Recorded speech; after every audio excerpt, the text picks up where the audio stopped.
আপনার মা একজন সফল তিনবারের প্রধানমন্ত্রী এবং নারী বান্ধব সরকার। আমার ছোট্ট একটা প্রশ্ন সেখানে হলো, আপনি নারীদের জন্য 100 আসন বাড়াবেন বলেছেন, আমরা খুব আশাবাদী, কিন্তু কোন প্রক্রিয়ায় এটি বাস্তবায়িত হবে সেটা আমাদের পরিষ্কারভাবে জানা দরকার। আমরা খুব আশাবাদী আপনার এই কথার জন্য, অধীর আগ্রহে আমরা মহিলারা অপেক্ষা করছি। ধন্যবাদ। ধন্যবাদ আপনার প্রশ্নের জন্য। সংসদে যে এই মুহূর্তে সংরক্ষিত আসন রয়েছে নারীদের জন্য যে 50, এই 50টি আসন এখন আছে। আপনি নিশ্চয়ই খেয়াল করেছেন, আপনার প্রশ্নের মধ্যে আপনি বলেছিলেন দেশনেত্রী খালেদা জিয়া যখন দায়িত্বে ছিলেন তখন উনি অনেকগুলো পদক্ষেপ গ্রহণ করেছে, যার ফলশ্রুতিতে যার লক্ষ্য বা উদ্দেশ্যই ছিল এই দেশের নারীর ক্ষমতায়ন, এম্পাওয়ারমেন্ট বৃদ্ধি করা। যেমন নারীদের ফ্রি শিক্ষা ব্যবস্থা যেটি আমাদের ডিগ্রি ক্লাস পর্যন্ত আছে, এটি বিএনপির করা বা খালেদা জিয়ার করা। এখানে একটি ঘটনা আমি আপনার কাছে উল্লেখ করি। উনি এখন বেগম খালেদা জিয়া বা আমার মা দেশনেত্রী, উনি এই মুহূর্তে আমাদের সাথে আছেন।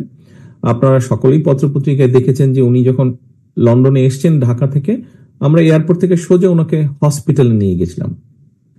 হসপিটালে উনি যেই কেবিনে ছিলেন ওখানে একদিন একজন নার্স ডিউটিতে পড়েছিল। তো নার্সটি এসে ওনাকে বলল, আমরা ওখানে ছিলাম, নার্সটি ওনাকে এসে বলল, এটা সত্যিকারের ঘটনা, 2 মাস আগের ঘটনা, যে আমি তোমাকে চিনি, তুমি মেয়েদের জন্য কি করেছো আমি জানি। তার বাড়ি কিন্তু নাইজেরিয়া। তো আমরা একটু অবাক হলাম, আমরা জিজ্ঞেস করলাম যে তুমি কি করে জানো উনি কি করেছেন? বলে যে তুমি বাংলাদেশের মেয়েদের যে শিক্ষা ব্যবস্থার জন্য যে ফ্রি শিক্ষা ব্যবস্থা করেছো, আমাদের দেশের সরকার আমাদের দেশেও এই পরিকল্পনা নিয়ে আমাদের দেশেও এটা চালু করেছে। দেশনেত্রী খালেদা জিয়া বাংলাদেশের নারীদেরকে শিক্ষিত করার জন্য যেই প্রকল্প চালু করেছিলেন, সেই একই প্রকল্প নাইজেরিয়া জেনেছে এবং নাইজেরিয়া সরকারও তাদের দেশে সেটা চালু করেছে মেয়েদেরকে শিক্ষিত করার জন্য। সে ওই হিসাবে দেশনেত্রীকে চিনে। অর্থাৎ উনি বাংলাদেশের এক্স প্রাইম মিনিস্টার হিসাবে উনি হসপিটালে ভর্তি আছেন, একজন পেশেন্ট যে এক্স প্রাইম মিনিস্টার বাংলাদেশে, এই হিসাবে চিনে না, কিন্তু সে ওনাকে চেনে ওনার একটি কাজ যেটি তার দেশে হয়েছে। এখন এই ঘটনাটি আমার মনে হয় আমাদের জন্য অনেক গর্বের ঘটনা। এটি শুধু বিএনপির জন্য গর্বের না, বরং এটি বাংলাদেশের প্রত্যেকটি নারীর জন্য এটি গর্বের একটি ঘটনা যে আরেকটি দেশ অনুকরণ করেছে আমাদের দল বা আমাদের দেশের একটি প্রকল্পকে। আসেন এখন এটি একটি বিষয় আছে। আপনার নিশ্চয়ই ধারণা আছে যে গতবার যখন বিএনপি রাষ্ট্র পরিচালনার দায়িত্বে ছিল তখন পিসি যে চেয়ারম্যান উনি একজন নারী ছিলেন। বিভিন্ন ভাবে আমরা চেষ্টা করেছি, এটি চেষ্টা আমাদের অব্যাহত আছে।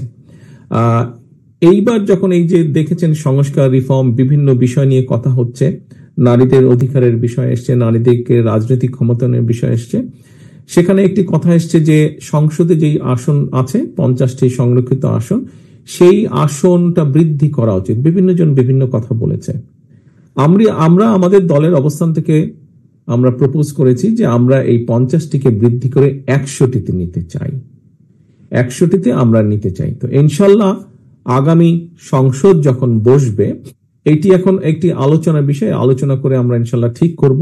এটি শুধু বিএনপির বিষয় না, বিএনপির সাথে অন্য যে দলগুলো, গণতান্ত্রিক দলগুলো আছে যারা আমরা একসাথে আন্দোলন করেছিলাম, আমরা কম বেশি সকলে মিলে আলোচনা করে বসে ঠিক করব যে এটি সংসদ যেদিন বসবে, নির্বাচিত সংসদ যেদিন বসবে ইনশাল্লাহ সেদিনই এটি হবে নাকি আলোচনার ভিত্তিতে সেদিন এই বিল পাস হবে, কিভাবে হবে এটা আমরা সামনে আলোচনা করে ঠিক করে নেব।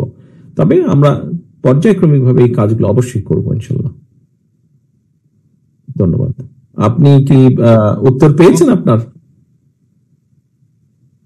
আপনার প্রশ্নের জবাব পেয়েছেন? অবশ্যই প্রশ্নের জবাব পেয়েছি এবং আমি বলছি, আমার নামটা বলা হয়নি, আমি ফাজিয়া ওপেন, সভাপতি নীলফামারী মহিলা দল।